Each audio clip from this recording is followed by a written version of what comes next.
नमस्कार दोस्तों, मैं लोकेश यादव स्वागत करता हूं आपका अपने YouTube चैनल VRB एजुकेशन पर। दोस्तों, अपन ने जो प्राचीन काल का भारत का इतिहास टॉपिक स्टार्ट कर रखा है, उसी टॉपिक को अपन आगे बढ़ा रहे हैं। आज नया टॉपिक है दोस्तों जैन धर्म का। जैन धर्म हमने पीछे वाली वीडियो में बौद्ध धर्म को अच्छे से पढ़ा था। उसके अनेकों क्वेश्चंस जो पेपर में आते रहते हैं वो सारे रिकॉल किए थे और आप भी उनको जरूर देखिएगा। आज नया टॉपिक है दोस्तों जैन धर्म का।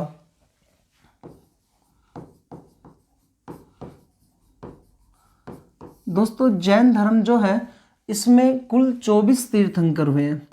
24 तीर्थंकर हुए हैं। और जब अपन ने बौद्ध धर्म पढ़ा था तो उसमें तो केवल एक ही हुए तो है महात्मा बुद्ध, लेकिन इनमें कितने तीर्थंकर आ रहे हैं? 24 तीर्थंकर आ रहे हैं। और सबसे इंपॉर्टेंट है 24वें तीर्थंकर महावीर स्वामी जी। तो पहले तीर्थंकर 24 तीर्थंकर आपको याद रखना है। पहला पॉइंट है इसमें संस्थापक। तो जैन धर्म के संस्थापक कौन थे? जैन धर्म के संस्थापक है दोस्तों ऋषभदेव। जैन धर्म के संस्थापक हैं दोस्तों ऋषभदेव या आदिनाथ। ऋषभदेव या आदिनाथ। और इन ऋषभदेव या आदिनाथ का जो है वो मंदिर बना हुआ है रणकपुर पाली में। रणकपुर पाली जिले में है रणकपुर स्थान। वहाँ पर इनका मंदिर बना हुआ है। किनका? ऋषभदेव या आदिनाथ का। और ये जो मंदिर है ये मेवाड़ के राजा महाराणा कुंभा के समय में बनवाया गया था। मेवाड़ के राजा थे महाराणा कुंभा, उनके समय में बनवाया गया था। इसका जो वास्तुकार है वो है देपाक। वास्तुकार है इसके दोस्तों देपाक। और ये 1444 कुल इसमें स्तंभ है। 1444 कुल दोस्तों इसमें स्तंभ है। और ये कौन सी नदी के किनारे बना हुआ है? मैथई नदी के किनारे बना हुआ है। ये क्वेश्चंस आपको याद रखने हैं इस टॉपिक में कि प्रथम संस्थापक जो है वो ऋषभदेव है। और ऋषभदेव का मंदिर बना हुआ है। ऋषभदेव का मंदिर बना हुआ है। वो मंदिर जो है वो मैथई नदी के किनारे है। 1444 स्तंभों का मंदिर है दोस्तों। और 1444 स्तंभों का जो मंदिर है ये मेवाड़ के महाराणा कुंभा के समय में बना था। वास्तुकार है इसके देपाक। इतना सा आपको याद रखना है। टोटल 24 तीर्थंकर हुए, जिसमें से पहले तीर्थंकर ऋषभदेव या आदिनाथ थे। सबसे इंपॉर्टेंट पॉइंट यही आता है दोस्तों। एक तीर्थंकर हुए 19वें तीर्थंकर। 19वें तीर्थंकर। इन 19वें जो तीर्थंकर हैं, इन 19वें तीर्थंकर का नाम था दोस्तों मल्लिनाथ। मल्लिनाथ। अब इसके ऊपर मैं डायरेक्ट क्यों आया हूँ? क्योंकि अपने इंपॉर्टेंट पढ़ने 24 तीर्थंकरों का नाम अपने से नहीं पूछता है। अपने से पूछेगा कि मेन जो है वास्तविक संस्थापक या संस्थापक या कुछ अन्य जो विशेषताएं लक्ष्य हैं उनकी पूछता है दोस्तों। मल्लिनाथ जो है ये जैन धर्म अभी आगे पढ़ेंगे 2 भागों में विभाजित हो गए, एक श्वेतांबर और एक दिगंबर वाले। तो जो श्वेतांबर वाले जो जैन धर्म के लोग हैं, अनुयायी हैं, वो ये कहते हैं कि मल्लिनाथ है ये एक महिला तीर्थंकर है। तो 19वीं इसमें क्या हुई है? महिला तीर्थंकर हुई है। ये इंपॉर्टेंट पॉइंट है दोस्तों। महिला तीर्थंकर हुई है 19वें नंबर की। वो कौन है? मल्लिनाथ है। तो जैन धर्म में एकमात्र महिला तीर्थंकर श्वेतांबर धर्म के अकॉर्डिंग, तो वो कौन सी आएगी? तो आपकी मल्लिनाथ आएगी। उसके बाद तीसरा पॉइंट है एक तीर्थंकर हुए 22वें तीर्थंकर। 22वें तीर्थंकर। और 22वें तीर्थंकर का नाम है दोस्तों अरिष्टनोमी। अरिष्टनोमी। ये जो 22वें तीर्थंकर अरिष्टनोमी है, इनको कहा जाता है भगवान श्री कृष्ण का संबंधी। लेकिन किस में बताया गया? ऋग्वेद में। ऋग्वेद में भगवान श्री कृष्ण का इनको संबंधी बताया गया है। श्री कृष्ण का संबंधी बताया गया है इनको, अरिष्टनोमी को। याद करना है अपने के 2 पॉइंट। और अगले जो तीर्थंकर हुए हैं चौथे नंबर पे आ रहे हैं 23वें तीर्थंकर। 23वें तीर्थंकर। 23वें तीर्थंकर का नाम है दोस्तों पार्श्वनाथ। पार्श्वनाथ। ये 23वें तीर्थंकर हुए। इनके बारे में अपने को जानना पड़ेगा। 23वें तीर्थंकर पार्श्वनाथ थे। इन्होंने 30 वर्ष की आयु में गृह त्याग किया। 30 वर्ष की आयु में गृह त्याग किया।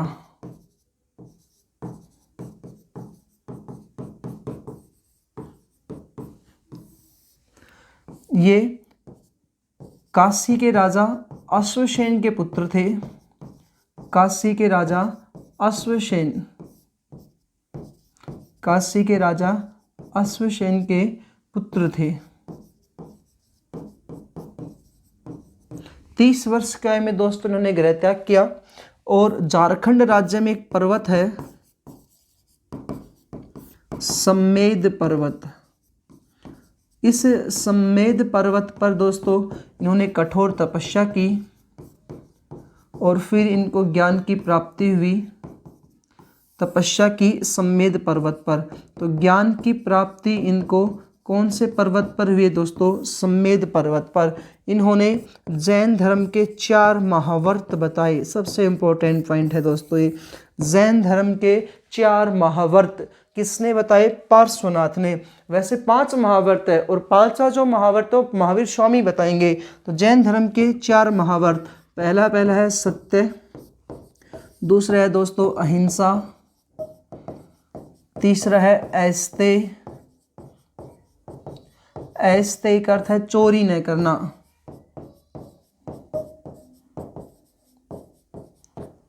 चौथा है दोस्तों अपरिग्रह,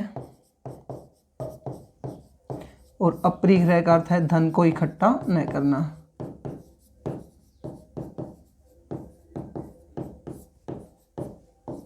धन को इकट्ठा न करना। ये 4 महावर्त किन्होंने बताए हैं? पार्श्वनाथ ने बताए। इतना कुछ याद रखना पड़ेगा आपको पार्श्वनाथ से। एक बार दोबारा से रिकॉल करते हैं।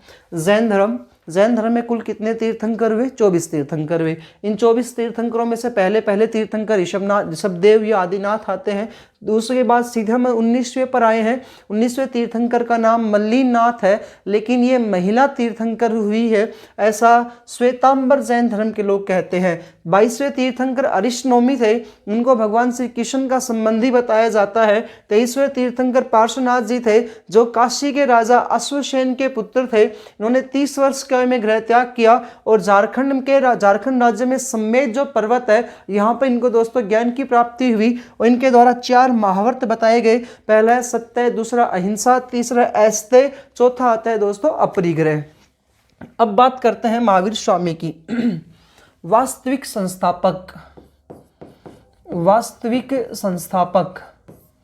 जैन धर्म के वास्तविक संस्थापक, जैन धर्म के वास्तविक संस्थापक थे दोस्तों महावीर स्वामी। महावीर स्वामी। जैसे हमने जब बौद्ध धर्म पढ़ा था तो उसमें पूरी महात्मा बुद्ध की जीवनी को पढ़ा है दोस्तों। किस प्रकार से उन्होंने गृह त्याग किया, क्या क्या चीज़ें देखी थी, गृह त्याग किया, उसके बाद ज्ञान की प्राप्ति, उपदेश देना, उनकी मृत्यु, तो ये सारी चीज़ें वहाँ पर हमने पढ़ा था खूब अच्छे तरीके से। तो वैसे ही यहाँ पर महावीर स्वामी की जीवनी के बारे में अपने को पढ़ना पड़ेगा। महावीर स्वामी जो है ये जैन धर्म के क्या है? वास्तविक संस्थापक है। पहला क्वेश्चन तो ये है। और महावीर स्वामी जो है ये जैन धर्म के कौन से तीर्थंकर है दोस्तों? तो 24वें तीर्थंकर है। क्वेश्चन पूछेगा जैन धर्म में कुल कितने तीर्थंकर हुए? 24 तीर्थंकर हुए। पहले तीर्थंकर ऋषभदेव या आदिनाथ जी थे और प्रथम और वास्तविक या महत्वपूर्ण जो तीर्थंकर हुए हैं वो कौन से आ रहे हैं? महावीर स्वामी। तो महावीर स्वामी के जीवन परिचय को अपन स्टार्ट कर रहे हैं अभी। महावीर स्वामी, महावीर स्वामी जो है इनका वास्तविक नाम, देखिए दोस्तों वास्तविक जो नाम है इसके बारे में कई पेपर्स में कई बार कंफ्यूजन वाले क्वेश्चंस आते हैं। जैसे क्या है यहाँ पर वर्धमान कई बार पेपर में नाम आता है, लेकिन कई बार वर्धमान ना दे करके ये नाम दे देते हैं निगंठनाथ दत्त। तो दोनों इन्हीं के नाम है दोस्तों, निगंठनाथ दत्त या वर्धमान। ठीक है, निगंठनाथ दत्त या वर्धमान इन्हीं का वास्तविक नाम है। दूसरा, ये जो महावीर स्वामी है इनका जन्म हुआ है इनका 540 BC में। जन्म स्थान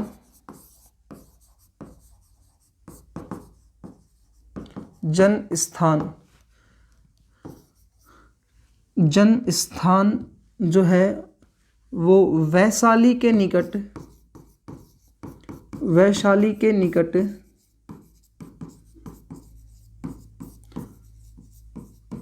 कुंडग्राम में हुआ है। वैशाली के निकट कुंडग्राम में दोस्तों इनका जन्म हुआ।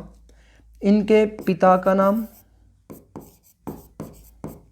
सिद्धार्थ, तो इनके पिता का नाम है दोस्तों सिद्धार्थ।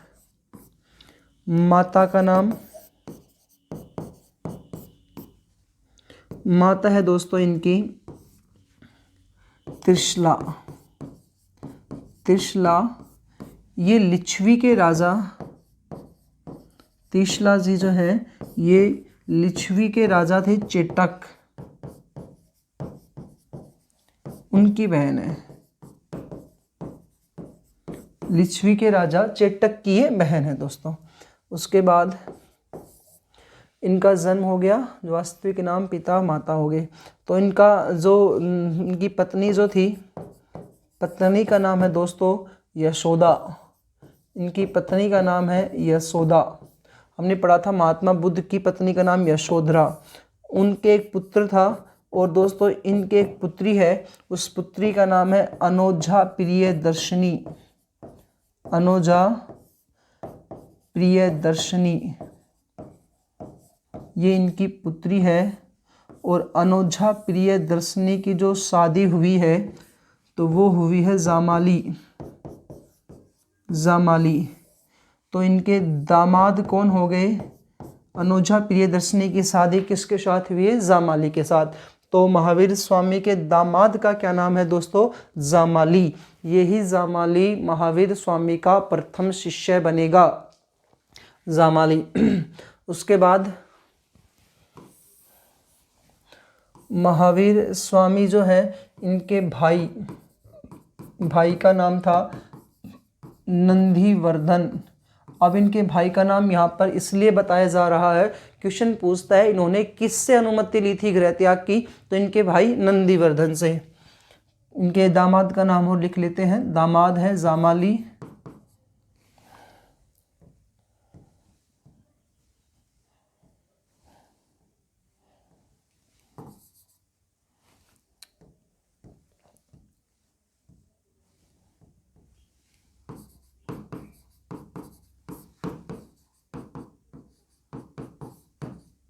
जामाली। उसके बाद है दोस्तों महात्मा बुद्ध ने गृह त्याग। जैसे महात्मा बुद्ध का गृह त्याग हमने पढ़ा था 29 वर्ष की आयु में किया था उन्होंने। और इनका जो गृह त्याग है वह है दोस्तों 30 वर्ष की आयु में गृह त्याग किया महावीर स्वामी ने। उसके बाद कठोर तपस्या। महात्मा बुद्ध ने कठोर तपस्या दोस्तों 6 वर्ष तक की थी, जबकि महावीर स्वामी ने कठोर तपस्या 12 वर्ष तक की। उनको ज्ञान की प्राप्ति 35 वर्ष की आयु में हुई थी। और महावीर स्वामी को दोस्तों ज्ञान की जो प्राप्ति हुई है वो देखिएगा, यहाँ पर अपन 30 और 12 जोड़ेंगे तो 42 वर्ष के, वहाँ पर 29 और 6 जोड़ेंगे 35 वर्ष में। तो यहाँ इनको ज्ञान की प्राप्ति 42 वर्ष की आयु में हुई थी। 42 वर्ष की आयु में इनको ज्ञान की प्राप्ति हुई दोस्तों। ज्ञान प्राप्ति स्थान कौन सा था? ज्ञान प्राप्ति स्थान, महावीर स्वामी को जो ज्ञान प्राप्ति हुई है वो जाम्भृक गांव में हुई है दोस्तों। जाम्भृक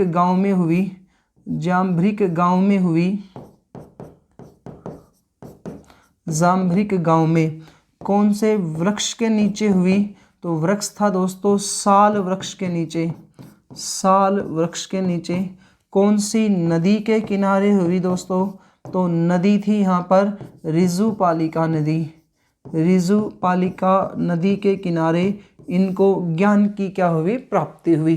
दोबारा से रिकॉल करते हैं गृह त्याग 30 वर्ष की आयु में, कठोर तपस्या 12 वर्ष तक की, 42 वर्ष में ज्ञान की प्राप्ति हो जाती है। ज्ञान प्राप्ति जो स्थान था ग्याम्भृग गांव आया था, और वृक्ष जो है साल वृक्ष ऋजुपालिका नदी के किनारे इनको ज्ञान की प्राप्ति हुई थी। तो ये इनका स्टार्टिंग का पॉइंट है। महावीर स्वामी जो है इनका वास्तविक नाम निगंठनाथ दत्त या वर्धमान था। 540 BC में इनका जन्म कुंड ग्राम में हुआ था, जो वैशाली के निकट है। पिता सिद्धार्थ है, और जो सिद्धार्थ जो है कौन से वंश से संबंधित है? तो दोस्तों सिद्धार्थ का जो वंश है वह है जात्रिक वंश।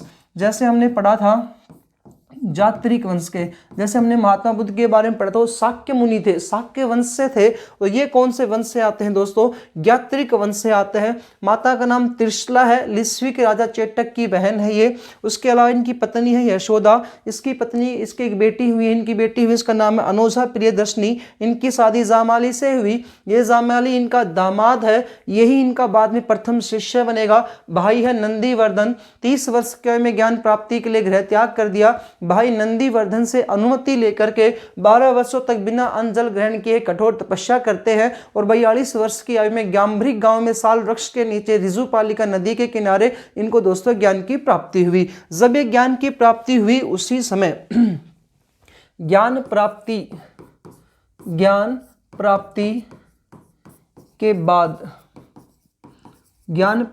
के बाद वर्धमान क्या कहलाई? तो वर्धमान क्या कहलाएंगे दोस्तों? जिन कहलाई। जिन का अर्थ होता है विजेता। वर्धमान जो थे वो क्या कहलाए हैं? जिन। और जिन का अर्थ क्या होता है दोस्तों? विजेता। केवल्य कहलाई। केवल्य का अर्थ होता है दोस्तों ज्ञान प्राप्त करना। तो ज्ञान प्राप्त करना। उसके बाद ये क्या कहलाए हैं? केवल्य कहलाई। ये निर्ग्रंथ कहलाई। निर्ग्रंथ। और निर्ग्रंथ का अर्थ है दोस्तों बंधनों से रहित होना। बंधनों से रहित निर्ग्रंथ होता है। महावीर कहलाए। महावीर का अर्थ है दोस्तों, महावीर का अर्थ है यहाँ पर समर्पण कर देना। समर्पण करना। तो ये 4 पॉइंट आपको याद रखना है। समर्पण करना। महावीर स्वामी ज्ञान प्राप्ति के बाद जिन कहलाए। जिन का अर्थ है विजेता। और अपन ने वहां पढ़ा था सिद्धार्थ जो थे वो ज्ञान प्राप्ति के बाद बुद्ध कहलाए, बुद्धत्व कहलाए। ये विजेता कहलाए हैं, केवल्य कहलाए हैं, निर्ग्रंथ बंधनों से रहित है, और महावीर कहलाए। तो इसका अर्थ है समर्पण कर देना। ज्ञान के प्रति क्या कर देना दोस्तों? समर्पण कर देना। ये इनके 4 पॉइंट है। एक और याद रख सकते हैं आप, अरहत। अरहत का भी पूछा जाता है। योगी से संबंधित क्या आता है? योगी संबंधित है अरहत। अरहत किसको बोलते हैं? योगी को। तो ये योगी कहलाए, अरहत कहलाए है। उसके बाद दोस्तों इनका जो है, इन्होंने अपना ज्ञान प्राप्ति के बाद इन्होंने प्रथम उपदेश जो है, महावीर स्वामी ने प्रथम जो उपदेश है वो कौन से स्थान पर दिया? तो राजगृह में इन्होंने अपना स्थान पर उपदेश दिया। कई बार पेपर में राजगिरी भी लिखा आता है, एक ही बात है। तो राजगिरी या राजगृह में महावीर स्वामी ने जो है अपना प्रथम उपदेश दिया था। इन्होंने सर्वाधिक जो उपदेश है वो यही राजगृह में ही दिए थे। सर्वाधिक उपदेश राजगृह में दिए। अंतिम जो उपदेश है इनका, अंतिम उपदेश इन्होंने पावापुरी में दिया। बिहार में स्थान है पावापुरी, वहीं पर इनकी मृत्यु होगी। तो पावापुरी में ही इन्होंने अपना अंतिम उपदेश दिया था। उपदेश की भाषा क्या थी इनकी? तो उपदेश देने की जो भाषा थी इनकी, वो भाषा जैसे हमने पढ़ा था उनकी जो पाली भाषा आती है, यहाँ पर इनकी भाषा जो थी दोस्तों अर्धमागधी भाषा थी। इनकी भाषा कौन सी थी? अर्धमागधी। इनके प्रथम शिष्य कौन बने थे? तो फर्स्ट और प्रिय जो शिष्य थे इनके, प्रथम शिष्य इनके दामाद बने थे, जिनका नाम है जामाली।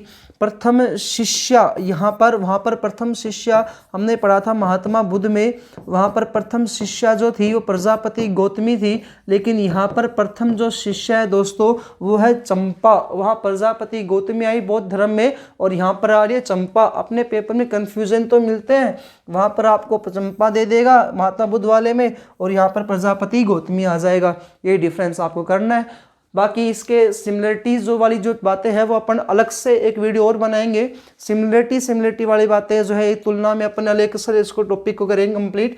तो ये अपन ने पढ़ा है इनका इस देश वगैरह के बारे में, ज्ञान प्राप्ति के बाद ये क्या कहलाए। जैसे हमने पढ़ा था बौद्ध संगति हुई थी 4, ऐसे ही जैन संगतियां जो हुई है दोस्तों वो हुई है 2। जैन संगीति, नेक्स्ट पॉइंट है आपका जैन संगीतियां। जैन संगीतियां दोस्तों कितनी जैन संगीतियां हुई है? 2 जैन संगीतियां हुई है। जैसे बौद्ध धर्म में हमने 4 पढ़ी थी, पहली अजातशत्रु राजा के समय में पढ़ी, फिर उसके बाद गालाशोक के समय में, फिर अशोक के समय में, फिर कनिष्क के समय में पढ़ी। तो उसमें क्या क्या बातें आई थी, तो उसी प्रकार से हम इसको फिर से विभाजित कर रहे हैं। तो कौन से समय में हुई सन, वही एक सारणी बनाएंगे फिर से। उसके बाद किस स्थान पर हुई, इसके अध्यक्ष कौन थे दोस्तों, और ये किस राजा के समय में भी हुई थी, ये भी पूछा जाता है। और एक इससे संबंधित कुछ विशेष कार्य हुआ हो तो वो, जैसे हमने पीछे वाली बौद्ध धर्म में सारणी बनाई थी वैसे ये सारणी है दोस्तों। तो पहली जो बौद्ध संगति, पहली जो जैन संगति हुई है दोस्तों वो 322 BC में हुई, 322 BC में हुई। दूसरी जो जैन संगति हुई है दोस्तों, पहली जो जैन संगति हुई 322 BC में हुई, दूसरी जैन संगति हुई है 512 BC में। पहली जैन संगति जो है इसका जो स्थान था वो पाटलिपुत्र था, पाटलिपुत्र। दूसरी जैन संगति का स्थान है दोस्तों वल्लभी, और वल्लभी जो स्थान है गुजरात में आता है, वल्लभी नगर या गुजरात का। अध्यक्ष, पहली जो जैन संगति हुई थी इसके जो अध्यक्ष थे दोस्तों वो थे स्थूलभद्र। पहली जो जैन संगति हुई थी दोस्तों इसके जो अध्यक्ष बने थे वो थे स्थूलभद्र, स्थूलभद्र। और जो दूसरी जैन संगति हुई थी इसके अध्यक्ष थे दोस्तों देवरिधि या क्षमा शर्मण, क्षमा शर्मण। ध्यान से देखिएगा, देवरिधि भी ऑप्शन में मिलता है और क्षमा शर्मण भी मिलता है। किस राजा के समय में हुई थी? तो पहली जो जैन संगति हुई थी दोस्तों वो राजा चंद्रगुप्त मौर्य के समय में हुई थी, चंद्रगुप्त मौर्य के समय में हुई थी पहली जैन संगति। और दूसरी जो हुई इसमें दोस्तों राजा का नाम अज्ञात है, पता नहीं किस राजा के समय में हुई थी। पहली जो जैन संगति हुई थी इस जैन संगति में जैन धर्म दोस्तों 2 भागों में विभाजित हो गया, जैन धर्म 2 भागों में विभाजित हुआ, जैन धर्म 2 भागों में विभाजित हुआ, 2 भागों में विभाजित हुआ। पहला है दोस्तों श्वेतांबर, सफेद वस्त्र जो पहनकर रहते हो श्वेतांबर वाले। और दूसरे हैं दोस्तों दिगंबर, दिगंबर वो है जो नग्न अवस्था में रहते हुए जीवन यापन करते हैं भिक्षुक के रूप में, दिगंबर जैन धर्म के। इसमें जो विशेष कार्य ये हुआ कि जितने भी जैन धर्म के ग्रंथ थे तो उनको संकलित कर लिया गया, जैन धर्म के ग्रंथों को संग्रहण कर लिया गया, को इकट्ठा कर लिया गया, संकलित कर लिया गया। इसमें दोस्तों ये विशेष काम हुआ था। उम्मीद आपको समझ में आया होगा। जैन संगति 2 हुई है, पहली 322 BC में हुई, दूसरी 512 BC में हुई। पहली का स्थान पाटलिपुत्र, दूसरे का वल्लभी। पहले के अध्यक्ष स्थूलभद्र, दूसरे के देवरिधि या क्षमा शर्मण। पहले के राजा जो है वो चंद्रगुप्त मौर्य है और दूसरे के राजा के बारे में अज्ञात है, पता नहीं कौन राजा थे। विशेष कार्य हुए 2 धर्मों में बटा, श्वेतांबर और दिगंबर में, और जैन धर्म के ग्रंथों को संकलित कर लिया गया था जैन संगति दूसरी में। उसके बाद हम श्वेतांबर और दिगंबर को एक बार और देख लेते हैं। श्वेतांबर और दिगंबर, जैसे हीनयान और महायान ये 2 भागों में विभाजित हुआ था बौद्ध धर्म, उसी प्रकार से श्वेतांबर और दिगंबर इसमें विभाजित होगा अपना जैन धर्म। श्वेतांबर जो है ये सफ़ेद वस्त्र पहन कर के जीवन यापन करते हैं। तो ये सफ़ेद वस्त्र पहनकर रहने वाले कौन से थे? तो श्वेतांबर जैन धर्म वाले सफ़ेद वस्त्र पहनते हैं। और दिगंबर वाले जो हैं ये दोस्तों नग्न अवस्था में रहते हैं, नग्न होकर के घूमते हैं, नग्न अवस्था में जीवन यापन करते हैं। श्वेतांबर जो है इनका जो अध्यक्ष है, श्वेतांबर जैन धर्म का जो अध्यक्ष है वो है स्थूलभद्र। दिगंबर जैन धर्म के जो अध्यक्ष हैं दोस्तों वो है भद्रबाहु। अध्यक्ष जो है दिगंबर के वो है भद्रबाहु। तीसरा पॉइंट है, श्वेतांबर वाले जो है ये कहते हैं कि महावीर स्वामी अविवाहित थे। महावीर स्वामी की शादी नहीं हुई थी, अविवाहित थे महावीर स्वामी, सॉरी दोस्तों, विवाहित थे महावीर स्वामी। श्वेतांबर वाले कहते हैं कि महावीर स्वामी विवाहित थे, विवाहित महावीर स्वामी विवाहित थे महावीर स्वामी, तो महावीर स्वामी की शादी हुई थी, ऐसे श्वेतांबर वाले कहते हैं, जबकि दिगंबर वाले कहते हैं कि अविवाहित थे महावीर स्वामी। ये दोनों का अंतर है दोस्तों। उसके बाद कह रहा है महावीर स्वामी के बारे में, ये कहते हैं जब विवाहित थे तो ये कहते हैं कि मल्लिनाथ जो थी, 19वें जो तीर्थंकर हुए थे, 19वें तीर्थंकर मल्लिनाथ को महिला, 19वें तीर्थंकर मल्लिनाथ को महिला तीर्थंकर मानते हैं दोस्तों। ये क्या कहते हैं, महिला, क्योंकि विवाहित मानते हैं। और ये क्या मानते हैं, मल्लिनाथ को पुरुष। 19वें जो तीर्थंकर मल्लिनाथ थे इनको ये दोस्तों क्या मानते हैं, पुरुष मानते हैं। ये वाले श्वेतांबर वाले कहते हैं कि महिलाओं को मोक्ष मिल सकता है, महिलाओं को मोक्ष मिल सकता है,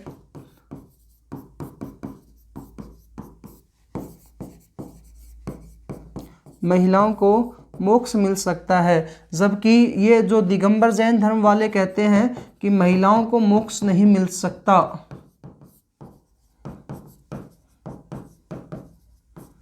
तो दोस्तों ये इनका डिफरेंस है जो अनेकों बार पेपर में क्वेश्चंस पूछे जाते हैं। इतना सा याद रखना है, नग्न अवस्था में कौन घूमते हैं या श्वेत वस्त्र पहन करके कौन रहते हैं। उसके अलावा स्थूलभद्र किसके अध्यक्ष थे और दिगंबर के जैन धर्म के कौन अध्यक्ष है, भद्रबाहु। अविवाहित कौन मानते थे, महिला को कौन नहीं मानते हैं, मल्लिनाथ को। उसके अलावा मोक्ष नहीं मिल सकता है, किसको मोक्ष मिल सकता है, इनका डिफरेंस है दोस्तों। इसके बाद ये जो भद्रबाहु जो है ये प्रथम जब जैन संगति हुई थी चंद्रगुप्त मौर्य के समय में, अभी अपन ने पीछे पढ़ा था, प्रथम जब जैन संगति हुई थी, ये जो प्रथम जैन संगति हुई है जिसमें जैन धर्म दो भागों में विभाजित हो गया, एक है श्वेतांबर, दूसरा है दोस्तों दिगंबर। तो श्वेतांबर और दिगंबर में दो भागों में विभाजित हुआ। उस समय दिगंबर जैन धर्म के जो अनुयायी भद्रबाहु है, ये भद्रबाहु कर्नाटक चले गए और कर्नाटक के स्वर्णबेलगोला स्थान पर इन्होंने अपना पूरा जीवन वहां पर व्यतीत किया। इन्हीं के अनुयायी बन गए चंद्रगुप्त मौर्य। और चंद्रगुप्त मौर्य के समय में 12 वर्षों तक भीषण अकाल पड़ा था। ये मौर्य वंश का राजा चंद्रगुप्त मौर्य, तो इनके समय में 12 वर्षों तक भीषण अकाल पड़ा था। और बाद में चंद्रगुप्त मौर्य भी वहां चले जाते हैं भद्रबाहु के अनुयायी बन करके, और वहीं पर इन्होंने संलेखन संथारा प्रक्रिया के तहत अपनी जीवन लीला समाप्त कर ली थी। तो ये जो श्वेतांबर और दिगंबर वाले जो लोग हैं इस प्रकार से अपना जीवन यापन करते हैं। उसके बाद इनके एक साहित्य और देख लेते हैं। तो इनका साहित्य, जैन धर्म का जो साहित्य है वो, जैसे बौद्ध धर्म के साहित्य में पढ़ा था, जातक कथाएं आती हैं उनकी, सबसे इंपॉर्टेंट है अश्वघोष का बुद्ध चरितम है, सुत्त पिटक, विनय पिटक, अभिधम पिटक। तो इनका जो साहित्य है उसके बारे में, जैन धर्म के साहित्य को, जैन धर्म के साहित्य को आगम कहते हैं। जैन धर्म के साहित्य को आगम, और आगम को ही कहा जाता है दोस्तों सिद्धांत, कानून। जैन धर्म के साहित्य को आगम कहते हैं, आगम कहते हैं। इनको निम्न भागों में बांटा जाता है। 4 मंगल सूत्र, ये इनके ग्रंथों के नाम है। 6 छेद सूत्र, 10 प्रकीर्ण सूत्र,